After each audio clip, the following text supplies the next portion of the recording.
lakas ng kidlat. Oh. Ay, lakas tuloy. Puro lightning. Ayun oh. Puro lightning.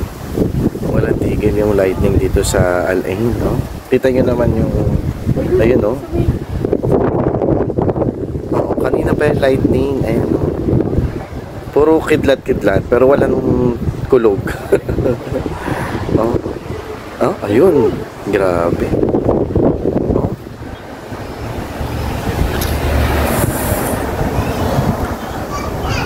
Ano na yan guys? As of 7:30 dito sa Al Ain, Al Old Saruj. Walang tigil yung pagkidlat dito sa amin. Ayan. Kung mapapansin nyo dito, lahat ng daming kotse. Kasi yung dito sa banda dito, baha na. Ayan, dito sila nagpa-park Ayun no. Ayan, baha na. Baha na dyan.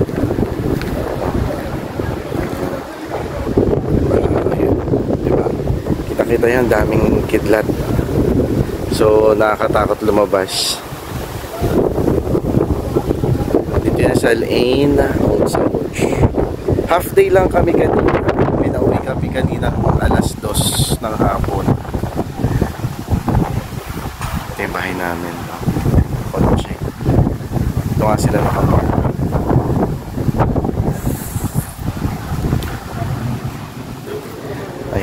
Baha kasi dito dito sila nakapark sa kabila tsaka sa kabilang side.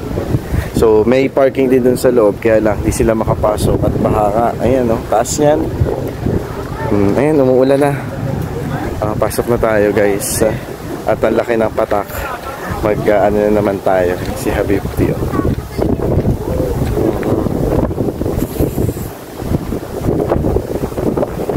si Yusuf, my baby loves. My baby loves, my baby loves.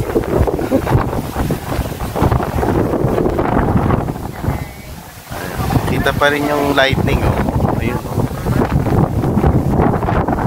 Ayun, hindi ko nakuha na nasa gilid. Sayang. Ayun, umuulan na guys. So yun, grabe. Sige na. Bye guys, hindi ko rin alam kung may pasok kami bukas. Gawa nga ng baharin sa kalsada. Dito sa UAE, konting ulan. Baha.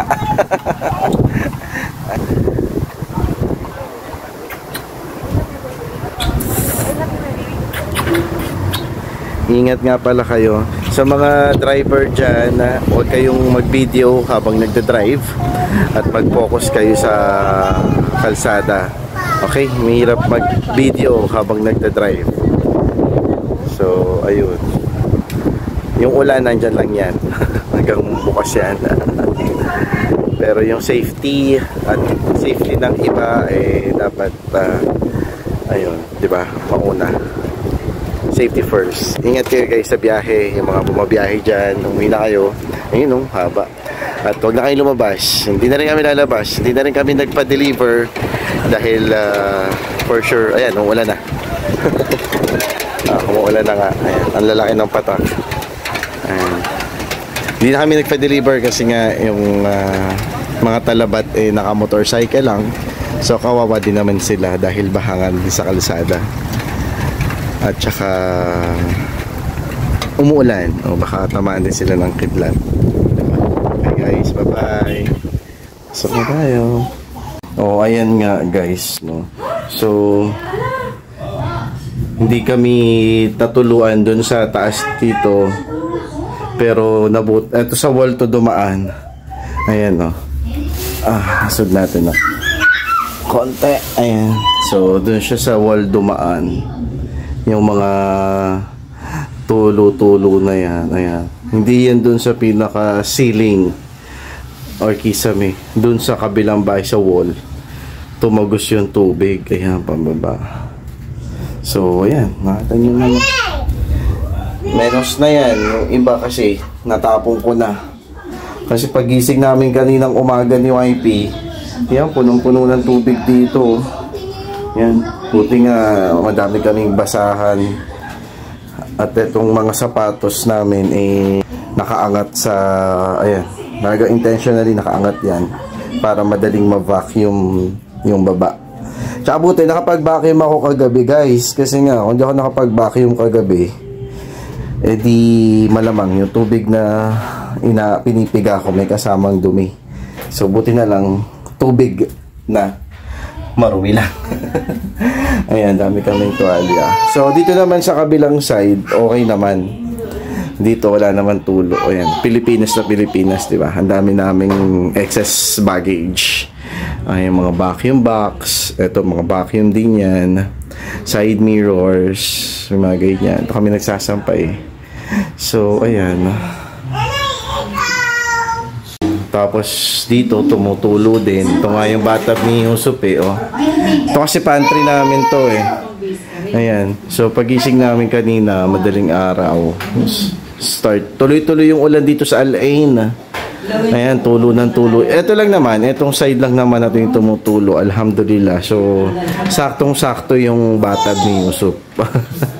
Ayan, kasi nung hindi pa nila inaayos yon yung hailstorm, ayan, buong yan, itong line na to, umuulan dito, waterfalls.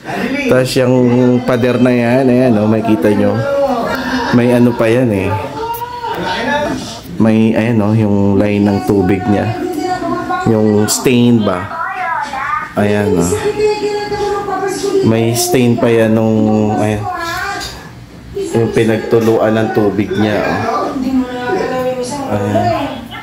So yan, waterfalls yan, disaster, pati yung bago naming fridge na disaster din.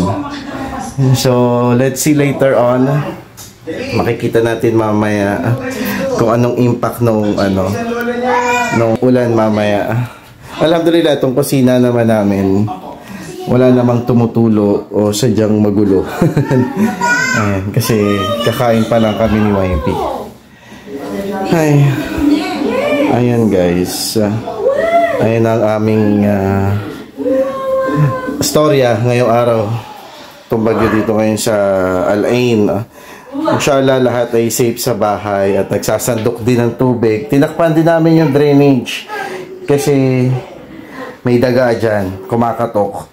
Literal, kumakatok siya dyan. So, bubuksan lang namin siya if necessary. Diba? Kung may tubig yan, syempre bubuksan namin yan. Ayan, so, pero isasarado din namin. Ayun, so ito aming munting kitchen. Hindi gumagana yung orasan namin. Sorry, kasi alas 2 na lang kaya hindi umaandar yan. So, papalitan ko ng battery yan mamaya guys. Ayan.